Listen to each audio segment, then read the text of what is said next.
Bonjour à tous, bienvenue pour une nouvelle émission de la Route des Livres. Là, je ne vais pas n'importe où, je roule vers l'une des 7 merveilles du monde, à savoir le Mont Saint-Michel.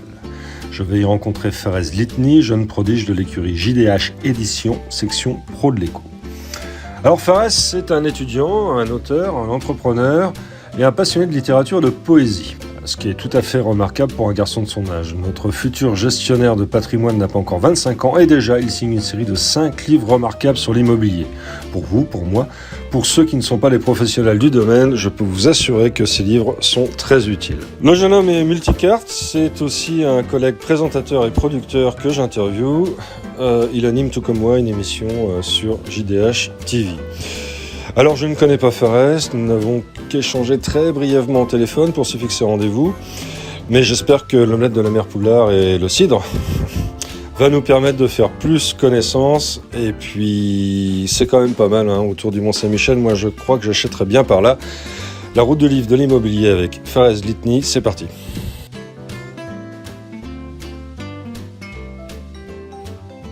Bonjour. Bonjour. Très heureux de venir vous voir pour cette spéciale au Mont Saint-Michel.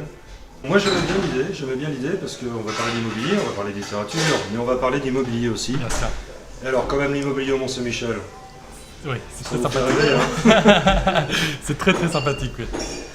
Alors, vous habitez du côté de Rouen. C'est ça, Rouen, oui. Donc j'habite à côté de Rouen, donc j'ai grandi dans la ville d'Évreux. Après, à partir de 18 ans, je suis parti dans la ville de Rouen. Donc voilà, je suis parti dans la ville de Rouen à partir de 18 ans. Ouais. Et c'est là où j'ai pu grandir, l'adolescence, on va dire post-adolescence, où j'ai commencé mes études supérieures. Grandi pas tant que ça, vous faites quoi, 1m90 C'est ça. C'est ça, non C'est ça. Du coup, voilà, j'ai grandi dans Rouen et c'est là où j'ai fait mes études supérieures, que je continue d'ailleurs. Donc, Qui sont en quel domaine? donc mes études, je suis en double cursus et en parallèle je travaille. Donc je fais de la gestion de patrimoine en Ouais. études et en parallèle je suis en fac de droit. D'accord. Donc voilà. Donc quand je vais vouloir gérer mes rentes, c'est à vous que je dois Je m'adresser. l'espère, oui. Voilà. Je l'espère. D'accord. Vous aurez votre cabinet d'ici là. Quel âge vous avez sans indiscrétion? Là, j'ai 22 ans. 22 ans. 22 ans, Vous, vous êtes un jeune auteur JDH Édition. C'est ça. Le plus jeune auteur a publié à 16 ans. Oui. 2021, L'effondrement, un livre assez prémonitoire, avec un petit côté Nostradamus. Ouais. Alors vous, 22 ans, c'est tout jeune, on a quelques auteurs aussi de votre génération. Moi, ce qui m'a intéressé, c'est, j'arrive à un âge où on essaye de prévoir ses vieux jours. Hein, mon âge est avancé, c'est le moins qu'on puisse dire. Et ce qui m'a intéressé, c'était de voir, dans le catalogue JDH Édition, l'essentiel de l'investissement immobilier. Oui. Alors c'est pas rien, l'essentiel de l'investissement immobilier. C'est un vaste programme, c'est un vaste domaine. C'est ça. Après, je me suis renseigné, l'éditeur m'a dit que vous étiez sur un programme de 5 livres. Vous pouvez nous en parler un petit peu? Ça. J'ai fait premièrement le livre L'essentiel de l'investissement immobilier qui englobe une généralité sur l'immobilier, sur tout ce qui est investissement, sur tout ce qui est protection du patrimoine. Et par la suite, j'ai voulu continuer. Je vais comparer les livres au tatouage. Quand on fait un tatouage, on a envie de continuer. Les livres, c'est pareil. J'ai fait un livre, j'ai adoré. Parce que dans les livres, il y a une touche de sensibilité, il y a une touche artistique, il y a une touche... C'est vraiment quelque chose qu'on a envie de continuer. Du coup, j'ai continué sur 5 livres, donc sur le domaine de la défiscalisation, sur le domaine de la copropriété, sur le domaine donc tout ce qui est investissement immobilier, domaine des locataires, etc. La défiscalisation, vous qui êtes dedans, donc ça fait partie un petit peu de vos recherches, C'est ça.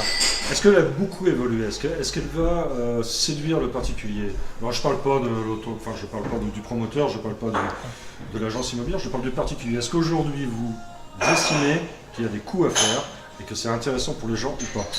Oui, c'est très intéressant du fait qu'aujourd'hui les particuliers ont le pouvoir d'achat pour la classe moyenne a un petit peu baissé, mais le pouvoir d'achat pour la classe haute a augmenté. Du coup, les particuliers sont une niche très intéressante pour la défiscalisation. Surtout qu'aujourd'hui, l'État français permet des lois qui sont très intéressantes, qui sont vraiment ouvertes. Par exemple, on peut défiscaliser avec un très petit budget, et ça, c'est vraiment très intéressant pour le particulier. Dans l'idée, on veut se faire un patrimoine ou simplement se loger. C'est ça, on peut se faire un patrimoine, on peut faire une protection pour les enfants plus tard, on peut préparer sa retraite. Vraiment, c'est très intéressant pour le particulier. comment ça se fait qu'à une époque où votre génération est avant tout derrière un clavier, mais pas simplement pour écrire, tout se passe derrière un clavier, les cours sont en ligne, les cours sont en ligne, les rencontres sont en ligne, un bel homme comme vous, vous ne devez pas manquer de propositions. Comment ça se fait que vous ayez envie d'un support papier à 22 ans d'écrire, c'est pas rien d'écrire un livre, c'est pas simple. Ce qui est très dommage, c'est qu'aujourd'hui, à notre époque, j'ai 22 ans, je suis encore tout jeune, j'ai pas encore d'expérience. Mais ce que j'ai remarqué par rapport aux jeunes de notre âge, on a perdu le côté support papier. Vraiment, on est parti vraiment sur le numérique, les séries, etc., les jeux vidéo. On a perdu un petit peu le goût du papier. Et je trouve que le goût du papier, c'est quand on écrit un livre, il reste. Et ça, c'est très très beau. C'est très très beau et c'est très artistique. Quand on écrit un livre, il va rester et il va se prolonger tout au long de nos générations. On ne le perd pas. Alors que dans le numérique, demain, il y a un boom informatique, on peut perdre toutes les données.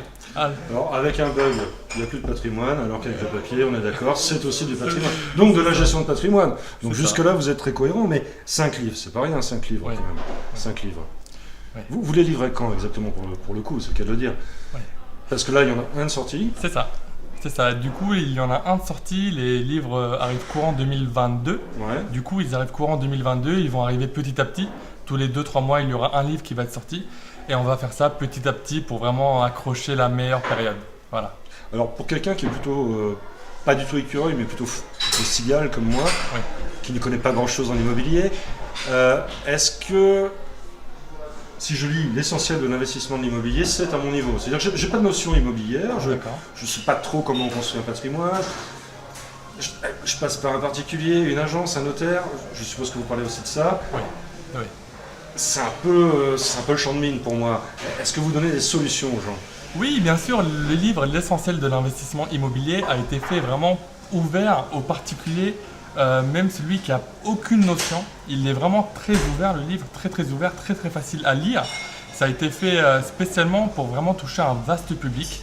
Et c'est ça sa force en fait, c'est que ça touche un vaste public, quelqu'un qui n'a pas de notion ou quelqu'un qui veut développer ses connaissances ou quelqu'un qui a énormément de notions et qui veut s'ajuster, ça aide vraiment un peu tout le monde. Voilà, on touche vraiment à toutes les portes. D'accord.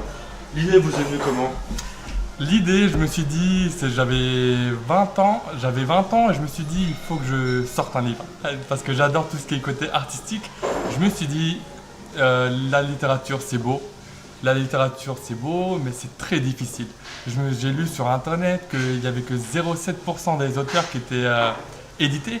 Et je me suis dit, je vais essayer, pourquoi pas essayer d'être édité. J'ai commencé à écrire petit à petit. Et là, un jour, j'envoie mon livre à JDH Édition. Et là, je reçois un mail comme quoi je vais me faire éditer. Mais pas par n'importe qui, directement par Jean David. Ouais. Par Jean David, ça a été fantastique. Ça a été une réaction vraiment fantastique pour moi. C'est 0,7% des auteurs, j'ai réussi à me faire éditer. Je tremblais à l'époque. C'est un livre, moi j'ai eu un petit peu l'anecdote. Au début, c'était intéressant, mais il a fallu revoir votre copie. Oui. On est un peu exigeant chez JDH. C'est ça. Alors, encore vous avez du bol, vous n'êtes pas tombé sur le littéraire. Donc, ça a été fait, et bien fait, d'après ce qu'on m'a dit. Oui. Vous avez eu un petit peu un prof aussi avec Jean David qui vous a aidé à construire un petit peu tout ça. Oui. Donc, c'est votre plume, c'est votre vision à vous du marché, mais il y a aussi l'aide extérieure d'une personne d'expérience dans le domaine économique, qui a quand même vérifié vos infos. Oui, donc ce n'est pas le simple fait d'un jeune homme qui se lance dans l'immobilier, qui fait des études dans l'immobilier et qui a écrit un livre comme ça. C'est aussi un travail réfléchi, étayé, et mis en place très correctement, d'où je suppose la série de 5 livres. Et puis une très bonne nouvelle, tu vas prendre la direction des collections immobilières de JDH Édition. Alors attention, on a eu le bonheur d'échanger un petit peu avant de faire l'émission, et je sais que tu prends le mot patrimoine au sens noble du terme, et il y a beaucoup de choses à faire au niveau historique notamment, qui rejoint un peu nos rubriques comme les carnets de voyage, etc. Donc une direction de collection à 22 ans, c'est aussi un score. En effet, c'est vraiment avec plaisir que je prends la direction de cette collection, c'est vraiment avec joie. Et je veux à travers cette collection monter une équipe d'auteurs et vraiment donner la chance aux personnes motivées, aux personnes qui veulent faire les choses et qui font du bon travail, car il faut aussi travailler. Il faut aussi travailler. Bon, je suis jeune, je ne peux pas dire que je travaille énormément, j'ai pas assez d'expérience, j'ai pas assez de recul. Je suis jeune pour dire ça, mais c'est vraiment un privilège de prendre la direction de cette collection-là et donner vraiment un maximum de chance aux jeunes auteurs qui travaillent vraiment à fond sur l'immobilier, et ça serait vraiment un Que les plaisir. jeunes auteurs, ou tu as l'impression aussi de tomber sur des mecs mûrs, des papis qui ont bien roulé leur boss dans le domaine, qui s'y connaissent bien, qui sont peut-être spécialisés sur des domaines qui sont très durs à approcher. Alors là, on est dans une région magnifique. Oui. Hein, on s'est rapproché de Saint-Malo, de Lens de Saint-Servant. Ce qui est quand même formidable, c'est le patrimoine, tu en parlais. Est-ce que tu vas en parler de cette France des châteaux, des belles demeures, des bâtisses rares, d'exception? Ouais. Et ça bon, alors là, j'ai pas les moyens, mais ça m'intéresse.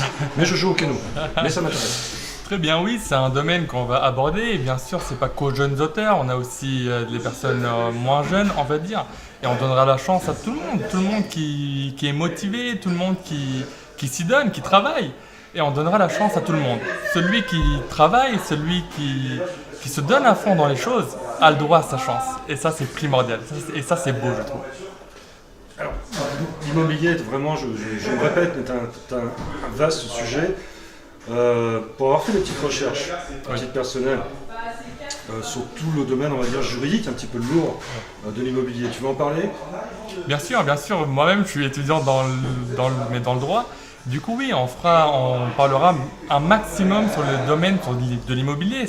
La collection elle est toute pour, mais on parlera sur le côté juridique, sur le côté artistique, sur le côté historique de l'immobilier qui est très très important, qui n'est pas à négliger. Pourquoi pas faire un roman sur l'immobilier, ça pourrait être intéressant. Ah, jusque-là, ouais, intéressant. Donc voilà. Tu sais que les dames de la côte, on parle pas des dames, on parle des maisons de la côte. Oui, Voilà. ça reste quand même très intéressant. Ça reste quand même très intéressant, on n'est pas très loin de Dinard, il y a des demeures absolument d'exception, avec des histoires. Oui. Par exemple, pas très loin d'ici, une maison qui appartenait à François-René de Chateaubriand, en reste en littérature, des maisons d'auteurs, Colette, dans cette région. Oui. Beaucoup d'histoires d'hommes et de femmes, avec le patrimoine immobilier. Donc tu as aussi l'intention d'aller sur cette branche-là. Bien entendu, c'est ça. Je vais aller sur le côté patrimoine, sur le côté dans tout ce qui est juridique, sur le côté patrimoine, sur le côté historique. On va essayer de développer un maximum sur le domaine de l'immobilier pour vraiment toucher un peu toutes les branches dans le domaine de l'immobilier. Ça sera vraiment notre objectif. D'accord. Donc mon voisin veut couper mon arbre, Oui. tu me donneras une réponse. Bien entendu. J'ai un problème de droit de passage, il faut que je fasse rentrer ce camion pour construire ma terrasse. Et mon abruti de voisin veut rien savoir. J'ai une réponse. Bien sûr. Et ben voilà, c'est tout ce qu'on voulait savoir. Donc on arrive gentiment à la dernière partie de l'émission, Fares. Alors moi je sais que par exemple, il y a des gens qui vont dire bon alors la collection économique, le trading, on en pense qu'on en veut, la bourse, bon d'accord, ouais, les investissements financiers, les prévisions financières, la gestion des crédits boursiers, des portefeuilles d'actions, bon tout ça GDH Édition le fait, donc l'immobilier c'est quand même un milieu de requins, il y a quand même on pense beaucoup magouille et compagnie, on pense politique aussi, on pense aux mairies, aux préoccupations des sols, on pense à tous ces détournements, tous ces pots de vin. Vous envisagez ça comment? C'est-à-dire, est-ce que vous écrivrez la suite, les 5 prochains livres après les 5 prochains d'une cellule, ou est-ce que vous envisagez la profession autrement? C'est vrai que c'est une question assez tendue. Ouais. C'est une question Je vous avais dit, c'est une question assez tendue, car il faut savoir une chose.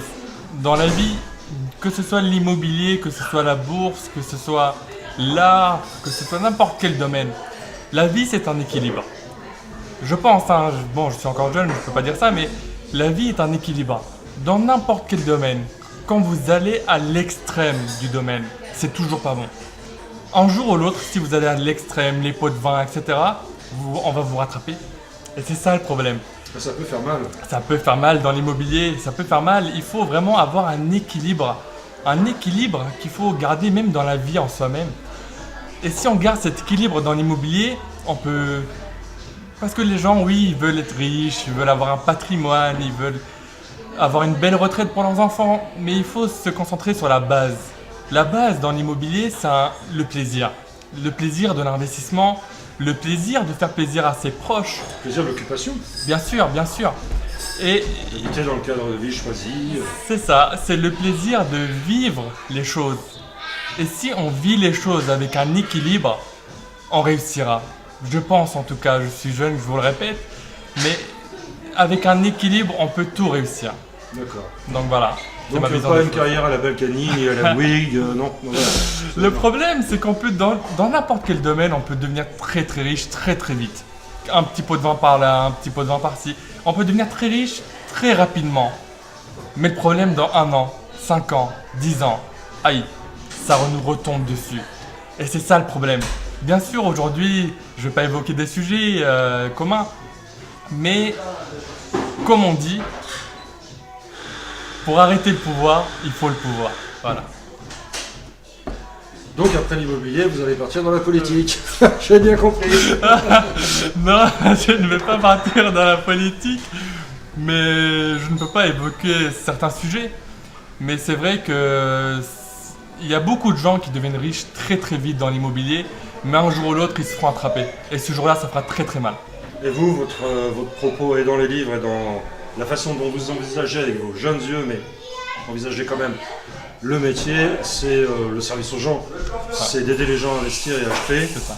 et de gagner votre vie normalement comme n'importe qui dans n'importe quel métier, en fait, tout simplement. C'est ça, c'est la vie avant tout, avant que ce soit un plaisir de devenir riche, avant que ce soit un plaisir d'avoir du pouvoir, la richesse, c'est avant tout, comme je vous l'ai dit, un équilibre.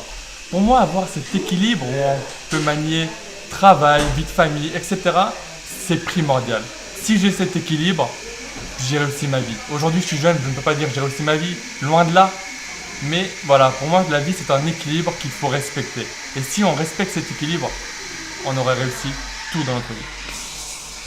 Donc des émissions sur JDH, et sur, l'immobilier. et voilà. Et vous vous baladez un petit peu partout, je crois, pour ça. C'est ça, c'est ça. On a voulu faire vraiment une émission sur l'immobilier.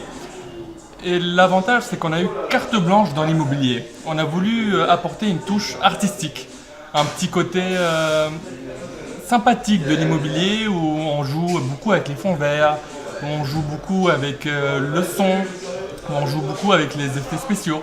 On a voulu vraiment jouer sur le côté artistique. Parce que l'immobilier, c'est pas que la pierre. L'immobilier, ça peut être là. Et ça, c'est très intéressant. Il y a le street art, pour confirmer sûr, ce que bien vous sûr. dites. Donc moi, avec ma petite caméra, je vais paraître pour un ringard. Merci, Fares. Alors les fonds verts, expliquez-moi un petit peu. Qu'est-ce que vous faites? Oui. Ça m'intéresse, ça m'intéresse. L'émission, on tourne donc dans un studio. On tourne dans un studio une émission où j'ai un fond vert derrière moi. Où dans l'émission, je me retrouve dans une vraie émission. Donc avec un fond qui est pas mal, etc. Et on parle de sujets de l'actualité sur l'immobilier. On parle aussi sur des sujets, des astuces de la vie au quotidien dans l'immobilier. Mais c'est vraiment tourné sur l'immobilier. Donc voilà, on est vraiment spécialisé sur l'immobilier. Mais on dérive entre astuces et le savoir sur l'immobilier. D'accord, donc il va falloir qu'on regarde pour comprendre un petit peu mieux. Je vois que vous voulez pas trop en dire. C'est ça. Je comprends bien. Alors Fares, Oui. dis-moi, j'ai rêvé ou j'ai cru voir sur les fils internes de la maison JDH passer des images de Tunis. Oui, la Tunisie, ce beau pays, mon pays, la Tunisie, j'y vais assez souvent. En Tunisie, c'est un pays très très beau. Du coup, sur le côté de l'immobilier, c'est un pays qui est très, qui est très historique. Par exemple, le centre-ville, on peut voir les anciens bâtiments français. C'est vraiment Bon, très on a historique. parlé comme au Maroc, on a un auteur qui s'appelle Lamia Hamou chez nous qui m'a dit qu'il y avait des boulevards Haussmann en fait à Casablanca. Est-ce que c'est le cas à Tunis, c'est un peu ça? C'est vrai, c'est ça, c'est ça. C'est vraiment très très beau de voir le fruit de l'histoire. De voir le fruit de l'histoire, c'est vraiment très sympathique. Et en plus, vous m'avez dit que pour comprendre les choses aujourd'hui, il faut manier l'histoire. à Et fait. ça, c'est très très beau. C'est très beau. Donc, bien évidemment, pour beaucoup de gens, ça va évoquer le colonialisme européen, enfin français en particulier, même si la Tunisie est un protectorat plus qu'une colonie, il me semble, de C'est mémoire. ça. La culture française était d'ailleurs très bien perçue, les administrations tournaient avec ça. Oui. J'ai croisé beaucoup de Tunisiens dans ma vie, notamment même s'il est normand d'adoption, mais né aussi en Normandie, notre éditeur, de la même ville que vous, Rouen. Oui. dont les parents étaient à Tunis. Oui. Beaucoup d'échanges chez JDH Éditions et dans nos auteurs par rapport à beaucoup de pays. Donc c'est une fierté pour nous. Alors, est-ce qu'on aura des spéciales immobilières sur Tunis? Question. Je pense que ça va être un plaisir d'écrire un livre sur l'immobilier en Tunisie. Pourquoi? Car chaque personne a son histoire, chaque personne a son vécu. Et mettre son vécu, son histoire, avec le savoir dans un livre, c'est quelque chose qui peut être pas mal. Tout à fait. C'est un mélange de fruits qui peut être pas mal. C'est très artistique, j'emploie le mot que vous avez utilisé tout à l'heure, ça s'appelle les traces. Ouais. La suite plastique, la suite logique en fait. Et c'est très émouvant de voir une photo prise d'un bâtiment par exemple en 1905 et de la voir en 2005, 100 ans plus tard. C'est assez impressionnant. C'est vrai que c'est pas mal. Surtout quand il y a un fantôme dans l'étage, mais là, je m'égare. Bon alors moi, l'immobilier, l'investissement en général, bon, c'est surtout ma femme qui s'en occupe, hein, c'est elle qui gère le portefeuille comme on dit. Oui. Mais par contre, je sais de sources sûres, et quelqu'un vous a trahi, un proche à vous, lorsque j'ai préparé cette émission, m'a dit que vous étiez un rimeur. Alors non pas un broteur, hein, on n'est pas dans Cyrano, mais un rimeur. Vous aimiez la poésie, le cadavre écrit, le cadavre esquis, et que vous aimiez cette approche sympathique du mot. Vous pouvez nous en parler un petit peu, Fares? Oui. La poésie, c'est tout un art. Les mots, c'est tout un art. Et si on arrive à ramener les mots dans la poésie, ça donne une œuvre d'art. Et ça, c'est vraiment magnifique, je trouve. Et c'est le côté vraiment artistique. Parce que dans la vie, il n'y a pas que l'argent. Dans la vie, il n'y a pas que le patrimoine. Dans la vie, il y a la vie. Et si dans la vie, il y a la vie, si on arrive à trouver dans la vie quelque chose qui nous permet d'avancer, quelque chose qui nous permet... Parce que dans la vie, il faut avoir des occupations, il faut s'évader un peu. Mais si on arrive à rendre cette évasion, cette occupation par des mots et on arrive à les mettre sur un livre, c'est quelque chose de merveilleux. Alors, cette poésie, vous avez fait un petit jeu, je crois, sur les réseaux sociaux, j'ai entendu parler de ça. Vous demandiez un peu 3 mots. C'est ça. Alors c'est amusant parce que moi j'avais un professeur de sculpture au Beaux-Arts qui nous demandait 3 mots. Ouais. On mettait tous 3 mots dans un chapeau. Et après il prenait les mots complètement au hasard et il fallait faire une sculpture. Et croyez-moi, c'était noté sévère, ça pouvait nous exclure de l'école. Alors je me méfie de ces histoires de 3 mots depuis, je suis un peu traumatisé. Alors par exemple, je suis un internaute, Oui. vous m'avez fait une proposition, Oui. malhonnête, je vous donne 3 mots. Qu'est-ce que vous en faites de ces 3 mots? Je vais voir la personne, je vais lui dire écoute, donne-moi 3 mots. Et avec ces 3 mots, je vais lui écrire un poème. Et quand cette personne va lire le poème, certes, c'est les réseaux sociaux, on n'a pas le contact direct, mais on sent sur sa réponse une certaine sensibilité. Parce que c'est ces 3 mots à cette personne-là. Et quand on arrive à faire un poème avec ces 3 mots, on arrive à toucher les gens. Et quand on touche les gens, on a réussi notre poème. Exactement. Et c'est le but de la littérature. C'est ça. Fares, on va se quitter sur ces jolis mots. On va en profiter. Alors moi je vous en dis 2 mots. Bonne chance. Merci beaucoup. Et je suis sûr que vous allez trouver votre public chez JDH Éditions. Tout le monde se pose beaucoup de questions, surtout en ce moment, surtout dans cette période, sur l'investissement immobilier ou autre. Ouais. J'espère qu'un jour j'aurai l'occasion de faire une route du livre poétique avec vous. Pourquoi pas sur les pas de Rimbaud? Pourquoi pas? On ne sait pas. Hein, on ne sait pas. Oui. On ne sait pas. C'est vrai. En attendant, je vous souhaite un bon retour. Et puis Merci. moi de mon côté, je vais aller profiter un petit peu de l'Anse de Saint-Malo et retourner au Mont-Saint-Michel. Très bien. Allez, à bientôt, À Fares. bientôt.